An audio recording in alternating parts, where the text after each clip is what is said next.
I have to tell you, by the way, so I doubt you would remember this because this was like years ago. So I know Chris from Chicago. Red. So Chris Red, yes. So Chris and I were friends in Chicago. Like anytime I was late at Second City and I would turn to my right, he was there, huge headphones on, working all the time. So that's how I knew Chris. So when I moved to LA in 2014 and Chris dropped me a line and was like, hey, I'm doing a stand-up show like in LA, like come check it out. And I was like, sure thing. And I came to see that show and I want to say it was like 2015 or 16. I don't know when it was, but you were on that show. I think I know exactly what you're talking about because it was like Chris Red and Friends or something like that. Because I didn't live in LA. I would like pop in and out. So I remember that show. Yeah. Yeah. So you were on that show and I went up to you afterward, which again, I do not expect you to remember, and was like, yo, I love what you did. I thought your set was so good. I was like, this is amazing. She's so great. And I don't know how many years into stand-up I was at that point, but I was literally just like, okay, I have work to do. And thank you so much. You're so kind. But I was so blown away, and I've kept I mean, saying kept tabs is maybe a bit of an exaggeration, but like anytime I see your name pop up on like a poster or things like that, I'm like, oh shit, she was great. I wonder what she's doing. Yeah, trying to survive in New York, sadly. Suffering.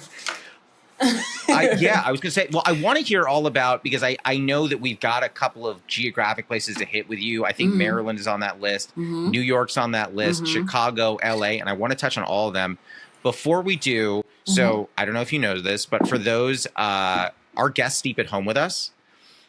So we get a lot of people who listen to these episodes and they steep at home. So for those steeping at home, the tea that me and Sonia are drinking is black cherry berry, Celestial Seasonings tea.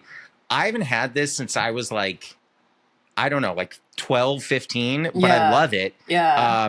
For those steeping at home, it's boiling 4 to 6 minutes. Do you drink this a lot? I picked just I like a fruity tea.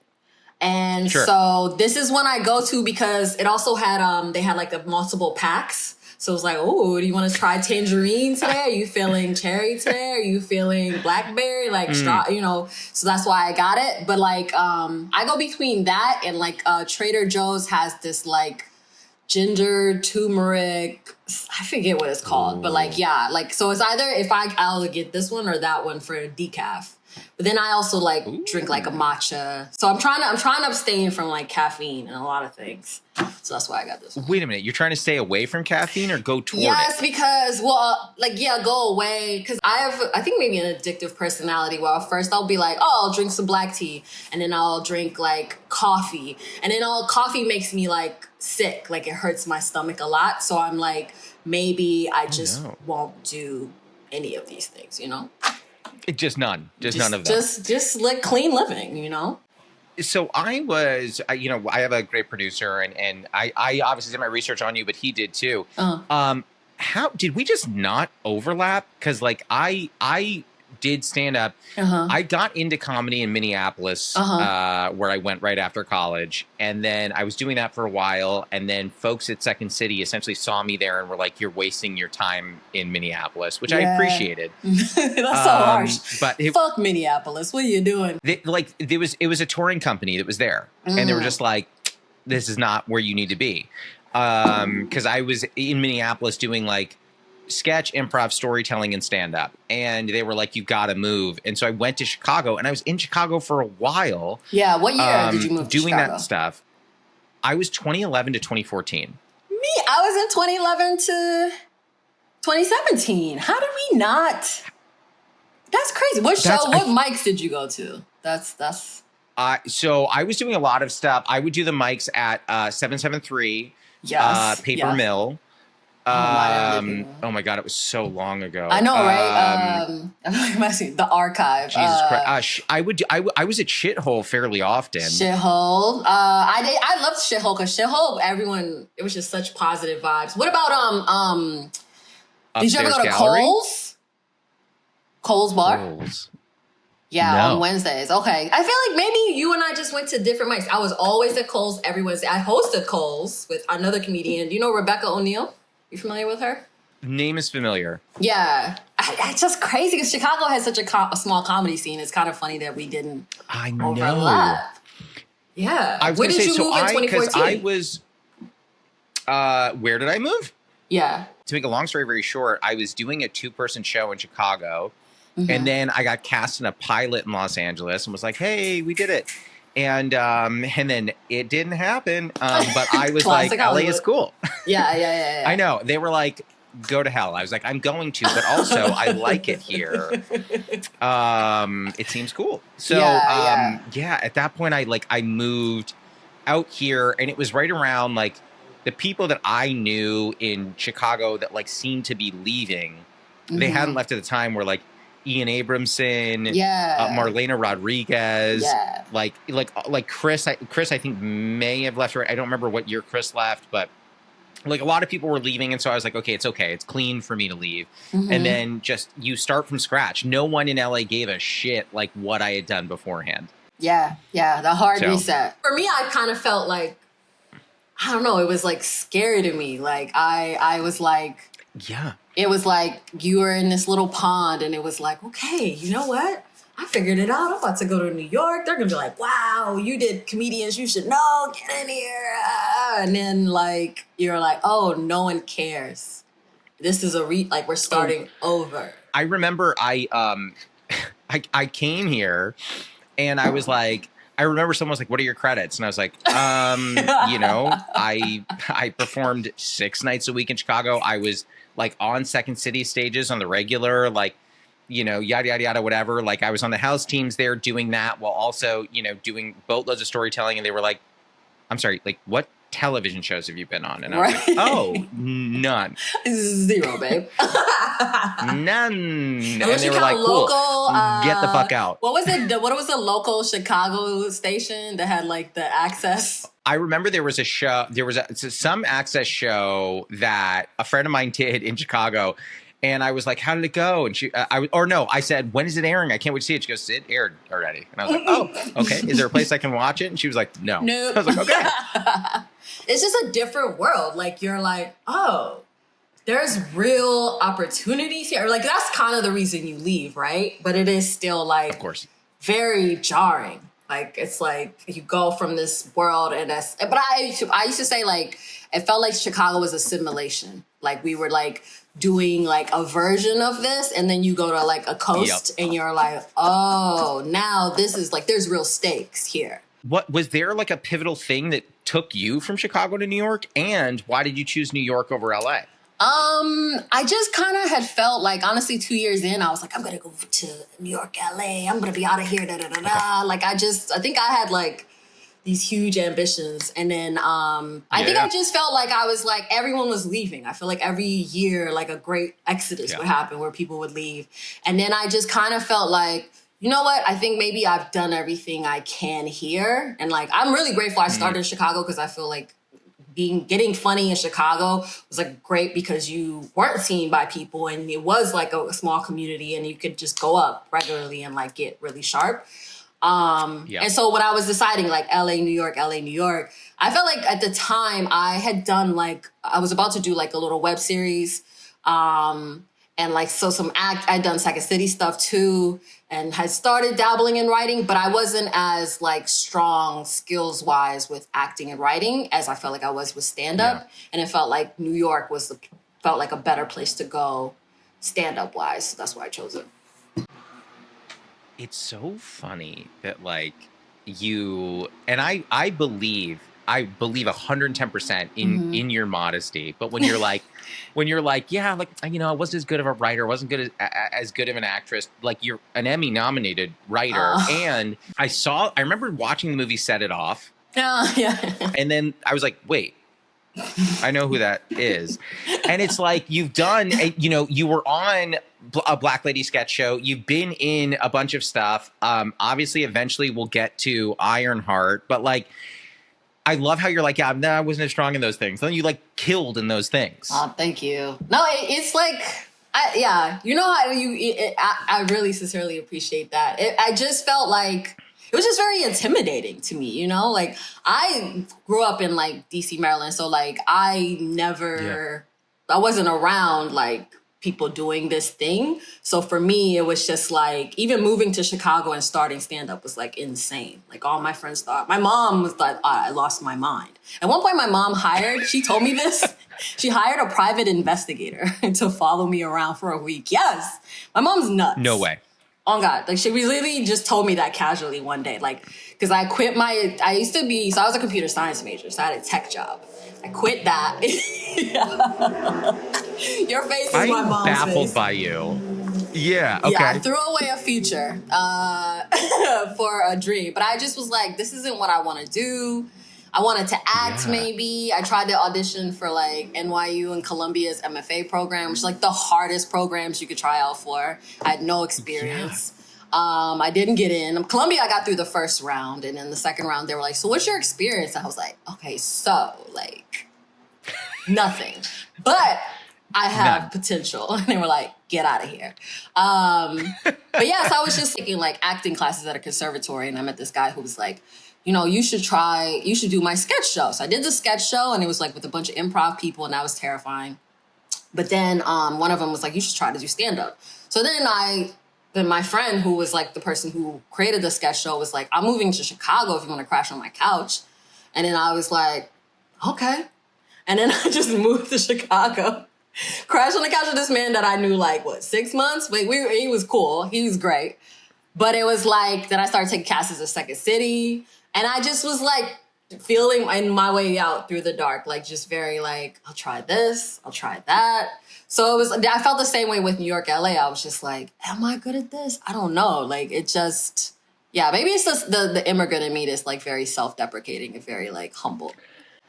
Yeah. No, you know what I think, I don't want to like psychoanalyze you. But what I would say is like, I feel like your opinion that you're like, I'm just out here doing my best is probably what makes you so good.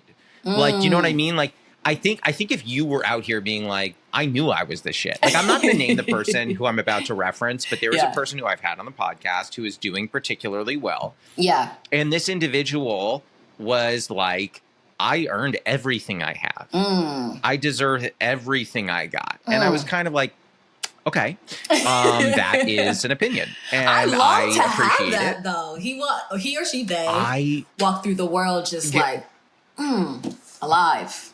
I was going to say, for someone like where you are in your career, given like you have seen success in like all three of, I'm sure there might be other things you're trying to do, but like at least as far as like acting, writing, and stand up, I feel like you've seen success in all three. What is like if you could dream up what the next 5 years looks like, are you balancing all three of those equally, or are you kind of looking to index a little more highly in one over the other? So in a perfect world, hit me, perfect world. That's I feel like the universe is gonna be like, you're not gonna get it now because you spoke it, but like please. Humbly asking for the universe to manifest this. I think like I would love to do like shows. Like I would love, so ideally maybe Ironheart is coming out next year, and maybe Ironheart is like a thing that like makes me a big enough name that I could like tour myself. Like my goal, like since I started stand up, honestly, has been to be like, even if it's just like to do a theater show. Like I remember in Chicago, did you ever go to Up Comedy Club? I know that's more of like a comedy club. Yeah. But it's like when I used to go to the shows and people would be like, this person's headlining and they're doing like 5 shows and they get to bring their opener. Like I would love to do that. And then to also like to acting wise, like to be able to be offered things more than just like consistently auditioning. Like I'm sure you know, like auditioning is so hard, and especially post pandemic, there's so much fewer jobs. Like this period, honestly, has been like really humbling. I mean, I was already humble, but I've been humbled. Yep. Post strike, double scoop of humble. Like I feel like the universe is just like beating my ass every time, because it's like before when I did Ironheart, I was like, it was supposed to come out in 2023, and I was like, oh my god, it was supposed to come out. Now it's coming out in 2025. That's Hollywood. 2 years. Why? Yeah, like I think like. it's just the strike pushed a lot of things back, the economy. I think Marvel's also restructuring things in a way where they're releasing fewer shows every year. But it was like doing Ironheart was the biggest thing I've ever done in my life. And it felt like, oh, everything after this will be different. And then we were all like, okay, it's coming out 2023. And I remember like April 2022, I got a call from one of the producers and they were like, hey babe, 2025. And it was like, was it April 20? No, it was April 2023 that I found out it was supposed to come out. Because I remember New Year's was horrible and I was like, it doesn't matter, baby. This year, the show's going to come out. Also, the financial stability of everything. Like, you know how it is. Like, it is like day to day, you're like, shit, I'm signing this lease, but I only have enough to pay for the next 3 months. I'm lying to this landlord. He's like, are you employed full time? And I know my writing job ends next week, but I'm like, yes, I am. I sure am. Mm-hmm. So it just felt like maybe this would be a new thing. And then it was like, nope, it's coming out. It's being pushed back 2 years. Like literally, 2 years. And now there's a strike, which I'd never been through a strike before. Like I didn't understand. And I remember a lady at like one of the WGA meetings was like, you know, a lot of people don't come back from this. Like a lot of people will not have jobs after this. Like, it's like, yeah. And it was like, then you see all these people. I've had friends who have had to leave New York. I like jobs, like I've had way fewer auditions, way fewer everything. So it's been like a really like challenging thing. I think you said the next 5 years, I want to get to a place where I can like, there's never going to be complete stability, but feel like I have like a decent enough like resume or known well enough to like know that I'll be able to like work or like even pitch ideas in a way where it's like, okay, well, we're going to get this on the strength of you. Or I guess maybe I need to be like Matt Rife and like become like a TikTok star. I don't know. Like I'm really like, I mean, because when you think about marketing, and this is a challenge for you, when you think about marketing, you're doing, you know, I think of them as three separate things. Understood they overlap, but like the writing, the acting, the stand-up, three separate things. You have a particularly hard job because you are trying to market yourself in three different avenues. So are you finding, I mean, again, I cannot stress enough to our listeners, like you are an Emmy-nominated writer. Like, are you using, this sounds really like crass and like yucky, but like are you like at least like using that to be like, hi, like nice to meet you, Emmy-nominated writer, I just wanted to ask, you know, like I would get my coffee that way. I'd be like, hi, the name is Sonia, Emmy-nominated writer. No, and honestly, that's what I'm realizing. That's the humbling I've received, because I was very much like a person that wouldn't want to do that. Like I wouldn't want to, there was something that felt like, so being like Rwandese, like there is like you're humble and you're like, you're demure, you know, and there was part of me that didn't want to, that like felt weird even putting in my bio, I'm on this, that, and third. But now I realize like, no, like it's not like a crass thing to do. It's not bad. It's actually like important to let people know. Like how will people know if you don't let them know what you're doing? So yeah, I'm working on that. I'm working on being more like, you know, hi, I did something. I've done a thing, you know, there's an Emmy that happened and, you know, I can write and da da da. But it's hard. Yeah. It's hard. Like, it's like we were first talking earlier of like that self-deprecation or being like, quote unquote, modest. It's like, it's not bad to say like, I have done these things and that's why you should hire me, you know? Yeah, it's funny. So I tell, by the way, my wife's name is Jess, just so I can stop saying the phrase my wife, because it's, but I tell Jess this all the time. I always tell her that there are straight white men that are like, have much more unfounded, unsubstantiated confidence, who are trying to go for the things you're going for that you're more qualified for. So like you need to beat out the confidence levels of these absolutely like undeserving individuals who are cocky beyond their years, asking for things that they don't deserve. I'm like, that's a hard thing. Yeah, and that's why they get it, because it is like you don't. It's like for example, like in dating, like if you meet someone, they're like, "Ooh, hi, I'm sorry," you're like, "Oh, that's not attractive." Versus like somebody coming, there's also overconfidence. But maybe I don't know that that's a thing in like our industry. Like if the dudes that come in and they're like, "Yeah, I'm great.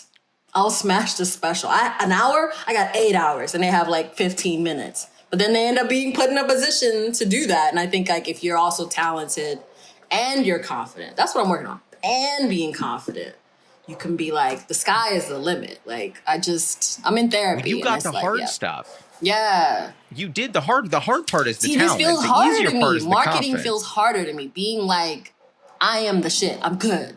Did you feel like, because I wonder, I don't know if you're the kind of person who is like able to celebrate your victories. I have a tough time with that. Mm-hmm. Like I have a very tough time with if something great happens, I'll be like 30 seconds later, I'll be like, it was like, okay. Yeah. And so like when you got Ironheart, which to me, and I would love to hear your experience about that. For me, if someone were like, hey, this is a Marvel show that's going to be part of the Marvel universe and you're in it, I would be like, I mean, after I did the whole, do you have the right person? After I figured that out, I would literally be like, wait, I fucking did this shit. What? Yeah. Like I did this shit. What was that moment like? What was the whole process? I'd love to know, but like also that moment. It starts actually back in 2018. 2018, you'll see why. I did it was a show in Chicago. Anyway. And I met this director there named Sam Bailey. And Sam actually self-taught, like also did Second City stuff. And so she, like I was supposed to move to Chicago, New York. And 2 weeks before I was supposed to move, she was like, hey, do you want to do this web series? Here's the script. And I asked my boyfriend at the time, I was like, do you think I can just stay back and you move to New York? So we did the web series. And so fast forward, Sam and I are like the best of friends and we've worked on another project together. But Sam gets to be the director, one of the two directors, Black female directors for this show, Ironheart. Right. So I texted her once and was like, hey, what are you up to? She's like, I'm working on this like Marvel show, but I can't talk about it. I was like, oh, congratulations. Da, da, da. A couple weeks later, maybe a month or so later, I get an email from my manager. And it's an audition for the show. And it's like this character, I'm reading the character and I'm really like resonating with this. And I had a friend who was helping me do auditions because it was post-pandemic too. This is like 2021. And it's funny too, because I had been doing Zoom auditions as well. And that was weird, like when you're doing them live and stuff. So anyway, I submit the audition. I feel good about it, but I'm like, what are the chances that I'm going to get this shit? And then I get an email a couple weeks later from my rep and she's like, hey, they want to do a Zoom audition. Like you got like a follow-up. And I was like, oh my God, that's insane. So then I have like the Zoom interview or an audition with like 6 people. Some from Marvel. My friend Sam, we didn't talk at all, but she did text me right before. And she was like, hey, you're going to kill it today. Like just a sweet message, but like, hey, you're going to kill it. So I go into the audition and they're like, okay, so like I had like one of the scenes that I did before and then 2 new scenes. And then for the scenes, they'd be like, okay, so for this take, the 2 directors would be like, for this take, can you do it like this? Or can you do it like that? And can you change this? And da, da, da, da. And then their screens would go blank except for the one person who was the reader. And then, you know what I mean? Like imagine me and you right now and I'm doing like an audition and I'm the character and da, da, da, da, da. And so like, yeah, I did that. And I felt like okay about it. But then I was like, I remember being in the tub one day and being like, I should have said this way. I should have said it that way. And then like a couple weeks later, I get an email from my manager. She's like, you got it. And I was like, I was genuinely stunned, like stunned that had happened. So, okay. So you get this call.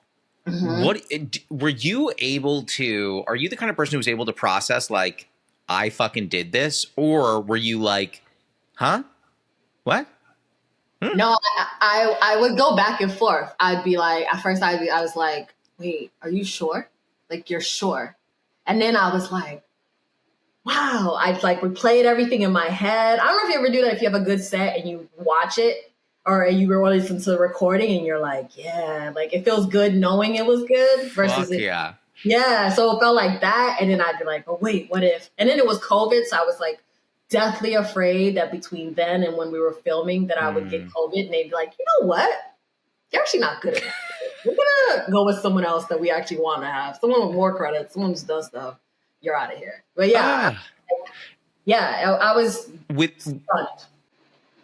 Without naming the name, because I don't want you to do that, or do you know the person? Because you said they wanted to cast an entirely different person. Do you know who that person is? Yeah, I do. I do. And she has more credits. Okay. Like, you probably know who she is. Like, you know what I'm saying? She's talented. I don't doubt it. Again, don't name this person, but like knowing that name, good, bad, neither. Well, it was actually, so it wasn't that she said no. It was that we all auditioned. Well, you were too good. And I think it was just, it was like the universe was like, this is her. I just think I fit. Like when I read it, I was like, oh, this is like a very like exaggerated version of what I do on stage. Like I know I can do okay. That. You know, like it's like a heightened version of me if I was like in this world, in Ironheart. So yeah, for me, I honestly, it was like, oh, I felt like it was a compliment. Like, damn, she's really good. And if they thought like, oh, I fit more than her, that's a compliment because she is so good. Now, if they had been they were like, well, we decided on you after she said no. I mean, that is a little more complicated. But yeah, I can see why you got what you got. Like I was like, I think he meant it 100%. Like you killed that shit, and we were like, this is the guy. Is the he Ryan? Is Ryan the one who told you? No. It was. I was gonna be like Jesus. No. I've never met him. Don't say anything. Very nice. He sent me like a little like a Christmas thing. I got like their like little gifts and stuff. They're very nice. Small gifts. Well, like, great. We're excited. You tell on the show. Type thing. Tell Ryan if they need a Jew next door type. Like I'm right here for it. Let's jump into our first segment. So the first segment, are you ready for it? I am. The first segment is called the Newly Friend Game. It's like the Newlywed Game, but we're friends. I'm going to ask you a question. You're going to write down your answer. Don't say it out loud. I'm going to write down what I think your answer is. We'll flip our boards and see if we got it right. Okay. Obviously, I due to the fact that Ironheart is coming up, it is Disney. So I was kind of thinking about what would be a fun Disney question. So here was a question I thought of, and don't say your answer, write it down. Okay. Who is your favorite Disney sidekick of all time? 1, 2, 3, flip. Oh my God, it is the same movie though. I can't. Oh, the crab. You said Sebastian. Oh, I should have done That's crazy that. It was a movie though. I'm really impressed. You're good at this. Listen, I was like thinking about the fact that again, like I feel like you and I are probably in the similar age range, and my sister's also in the similar age range to us. And I know that she was obsessed with Little Mermaid, so I watched it a lot as a kid too. And I thought the vibes were good. Vibes were good in that movie. Okay, all right, let's do this one for me. Now you kind of have a hint because I think you know like the area I'm going in. Okay, 1, 2, 3, flip. What do you got for me? Oh. Wait, I can't see. What is that? Oh, man. Okay, that was a great guess. Wait, can I tell you something? Oh, boo! Aladdin! That's better. I love the boo. He was the best. He was just like very cheeky. Like even though he didn't say anything, I related to him so much. I love the boo. God, me too. But I also love Timon and Pumbaa. Actually like that makes me think of. Obviously, we've covered off on a lot of your talents. Do you have any musical talents? Do you sing? No. I mean, I can, but like otherwise, I remember one time. Remember Fire? Yes. That was like on. Yes. I remember my agents in Chicago were like, "Can you rap?" And I was like, "No, babe, no, I cannot." What? You're like, don't you think that I would have like written that down somewhere if I could do that? Like, wouldn't I have included that on my resume? Yeah.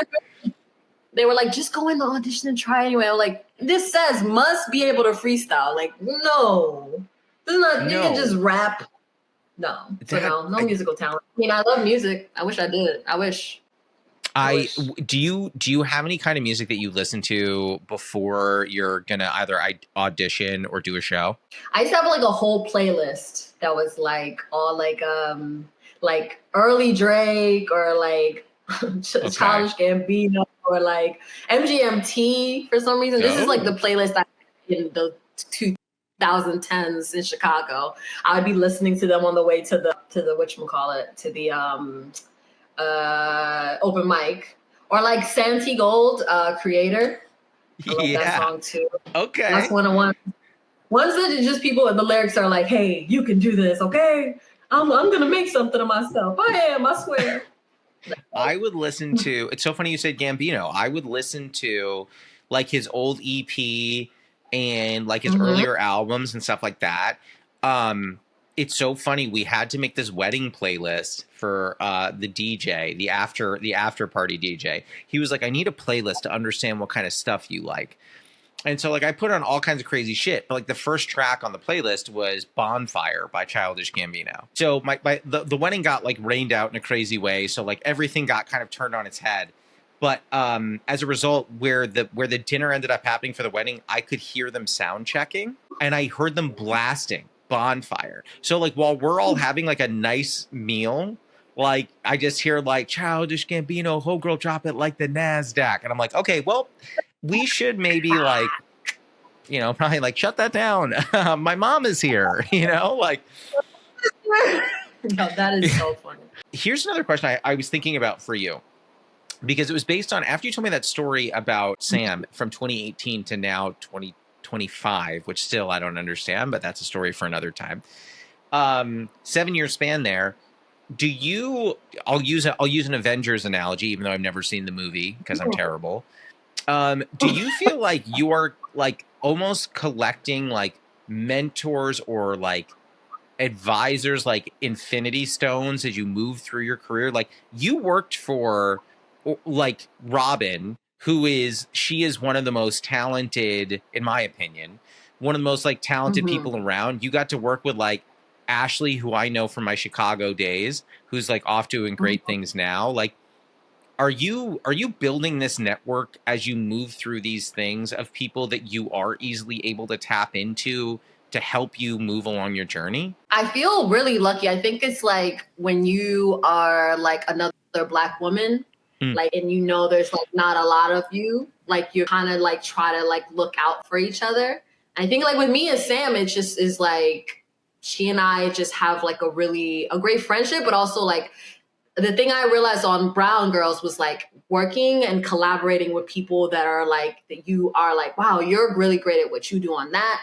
And you're also really passionate and our like passions align. That's like the best thing. Chris Rock once said like, send down the elevator. And I was telling Sam on Ironheart the whole time, I was like, you sent down the elevator, because I kept like, when the show comes out, people will see like so many people from Chicago who are like now in LA or New York. They were also on the show. They like had like cameos or like roles and stuff like that. And it was like really like a reunion of sorts to be like, like we were on Second City stage, like, you know what I'm saying? Like doing these little shows, and now we're here on this like from $15,000 like web series to like millions of dollars spent on this Ironheart set. It was like a really cool full circle moment.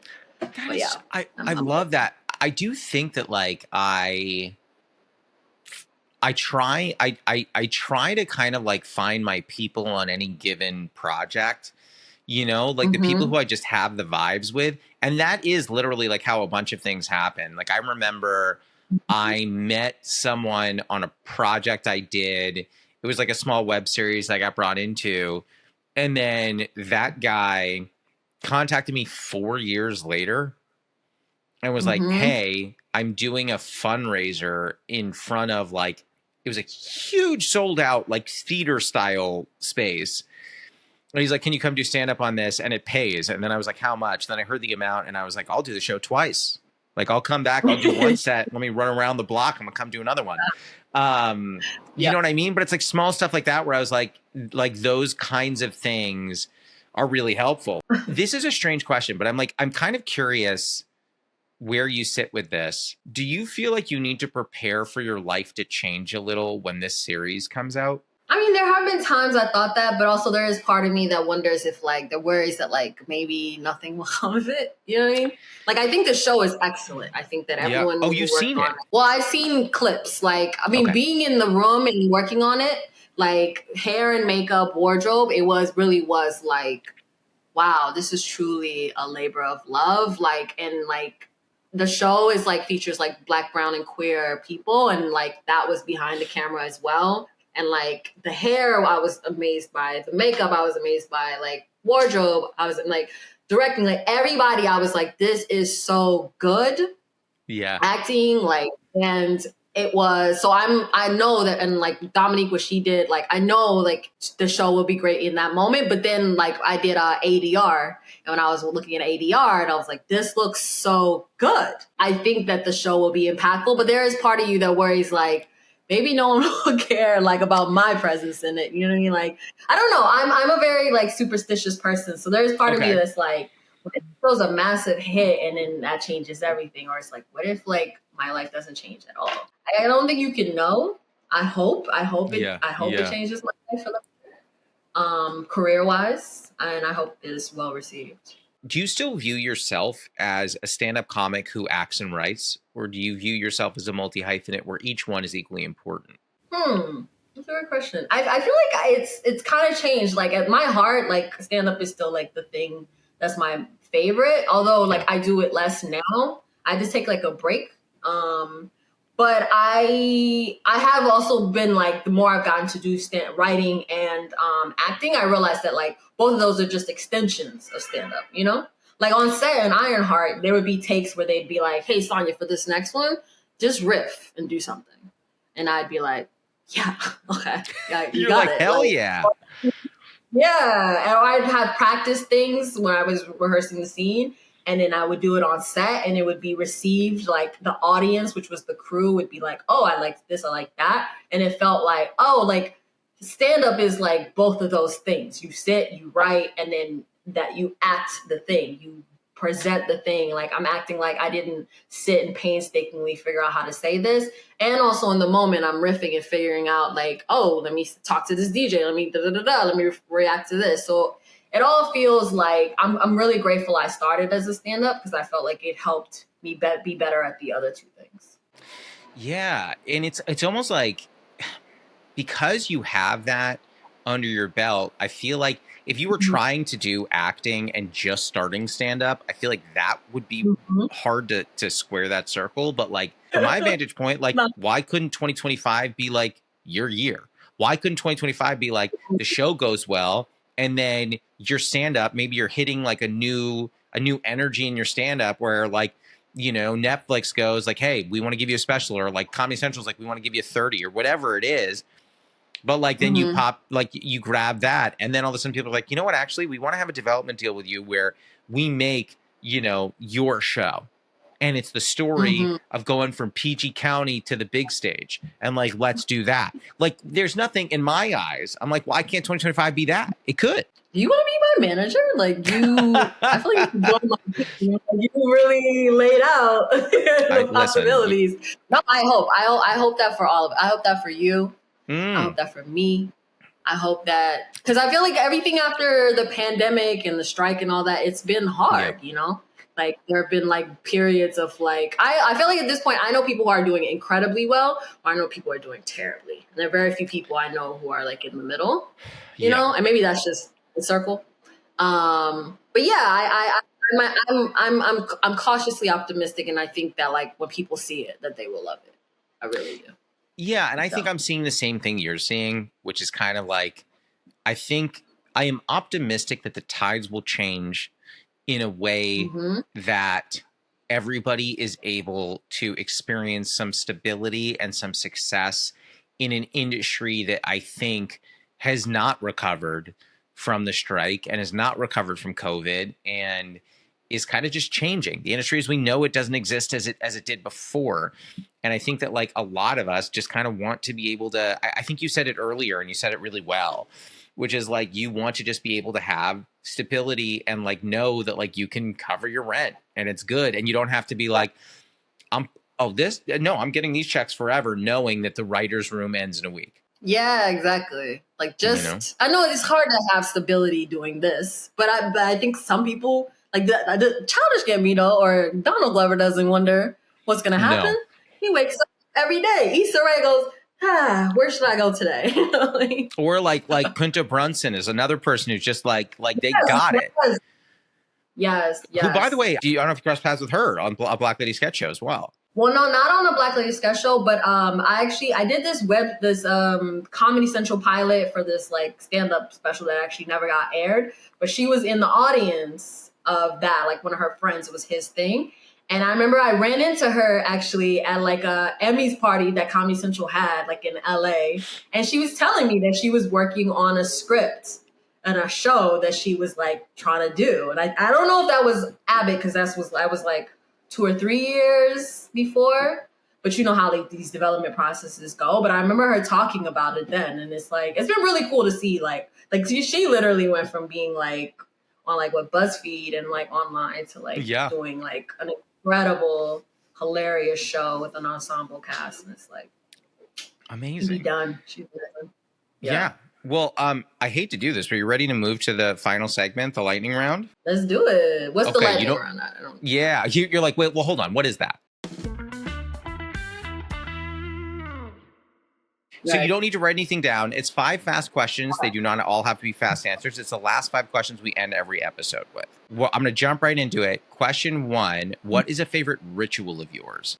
I like when I wake up, sometimes my cat will be on my bed. And like, I like will put my face into his stomach. And when we wake up that way, like, how many cats do you have? Well, I have 2, because during the pandemic, there was a cat on my roof, and my ex, he found her and she was like starving. And so when we took her in, we found out that she was pregnant. And so I ended up keeping her and one of the babies. Yeah. That was what I did during the pandemic. I raised a cat family. Hold on. You found a cat on your roof. She's just resourceful. Like, I think she was a bodega cat, but she was like starving. Like, you could see her ribs. And she was like, so we fed her some sardines, and then she just stuck around. And I kind of was like, well, this relationship is ending and I need a pet. And so I took her to the vet, and they were like, she's pregnant, but that means you have to keep the kittens, if she has them, you have to keep them for 3 months with her. So for 3 months, I had like 5 cats. 6 cats, yeah.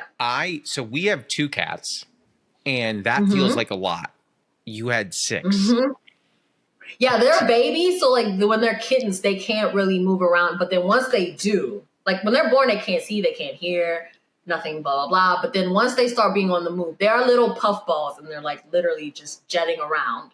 But that was only the last month. But yeah, for 3 months, because they have to be with her, like to drink her milk. She has to like stimulate their genitals so they can use the bathroom. Like they're completely helpless, like real babies. Oh my gosh. Until they're Yeah. I gave my mom one, my mom's hairdresser one, my best friend one, and our other friend one. Yeah. Okay. I will just let you know that when this wraps, you will need to send me a photo of the cats. It's part of the podcast assignment. Yeah, it's done.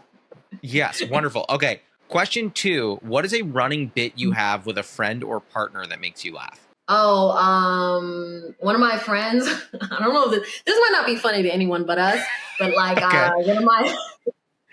one of my friends, he and I, like, we were talking about like being very like having behavior that was like very like commanding and stuff. And like he was telling me about something he did, and I was like, leader. And then so now whenever one of us says something, we'll be like I'll be like, wow, like I got my project done today, and he'll be like, leader. this is good for us. I'll tell you one more. Hit me. My friends and I have been trying to quit smoking weed so much. Okay. So we call it we'll be like, yo, I'm off the leaf. 3 days off the leaf. I like that. Like, I think it's funny when like some people are like, I don't know if anyone else is going to find this funny. I'm like, no one else needs to. This is a bit for you. All right. Question 3. What is a very controversial opinion that you have? Oh, Friends is, I don't get why everyone loves Friends. I don't get it. I've tried. Okay. I get it. Even Gen Z is like Friends, Friends, Friends. I feel like Living Color, or not Living Color, Living Single is much better. Like that was like the show that preempted Friends. And I feel like people should like, I tried, listen, it's not like I don't like shows that are like sitcoms from like that era. I loved Frasier. Actually, I've seen every episode of Frasier. I thought it was hilarious. Maybe I couldn't watch it now because like, you know, the way like the economy is, but and I also watched Seinfeld, and I thought that was funny. But Friends, I watch it, and I'm like, I don't get everyone's obsession with this. It's fine. It's fine. Because I want to say, so Living Single preempted it. I wonder if a different world also preempted it. It may have. Yeah, for sure. For sure. Yeah, I think it's interesting. I find Friends entertaining. I like Friends. It's not the show that I'm going to when like my feel good show, and this is a different era. Like my feel good show is Scrubs. So like that's what I go to when I need that, like just to watch something I know on repeat. I'm not going to Friends, but it's interesting. Yeah, Friends, like I'm seeing on TikTok now, like younger people, not to make me sound like I'm 1,000, but like, you know, I'm in my 30s, but like younger people and they're like teens and 20s now are watching it. I don't fully understand how that keeps pushing downward. Just like everyone loves this show. Like I know that I'm in the minority. Like I know people are watching this and spitting out their tea, but like I just I mean, listen, that's why it's a controversial take. I'm not, it doesn't bother me. One of my controversial takes is that I don't like Curb Your Enthusiasm at all. I know. None of the seasons. I don't like that kind of, I don't like cringy comedy. Yeah, I love a cringy comedy. That makes me laugh so hard I cry. I don't know why that specifically, because I don't like when I cringe. Like I feel embarrassed often. But like when I see stuff like that, like I will cry. Like when there is something where like, yeah, less so the most recent seasons or whatever, but like the first couple seasons of Curb, I was like, incredible. I can go back. I could try it again. I'll watch a season of Curb. You watch a season of Friends. We'll regroup and go from there. All right. Question 4. Yeah. Have you ever experienced imposter syndrome? And if so, is there one particular moment that really sticks with you? The biggest one I felt, not to keep talking about Ironheart, but like on that set, I felt that because I was like, everyone here has way more acting credits than me. There was like Anthony Ramos, who's done a million things, and like Dominique had done a million things, and like even the other like characters that I did most of my scenes with, they'd been on this show and that show, and I felt like, oh God, like how am I here? Like what if, like how am I gonna act? Like I don't know that I would consider myself an actor. I mean, I act, but I was like, I feel like these people are like thespians, and yeah. But in the end, I think it's, you know, I think it's like like what you were saying earlier, being like imposter syndrome. That's just like you trying to be like your very best, and your brain being critical and being like, you know. But there's a middle of like, hey, I'm here for a reason. I belong. I deserve to be here, and I am. I don't know if you can hear that. Ice cream. I can, and I gotta tell you, it makes me, I'm a New Yorker, and it makes me want ice cream. I'm really sorry. I feel like the audio on this is... Don't worry. Do not worry. You know what? We're rounding out your 5th and final question. The question is, what is your favorite tea? But if you're not as much of a tea drinker, you can also answer, what is your favorite comfort? I don't know if matcha counts. It does. Like, okay, I really love a matcha latte. Like iced matcha latte with soy milk and vanilla flavoring. My favorite. So you're going soy over like oat or almond? I mean, I like oat, but I don't like almond. Almond to me is like skim milk. Water. But it's water. Like, yeah. Because I do an oat milk matcha latte, but now I'm like, should I be going soy? I don't know. Soy.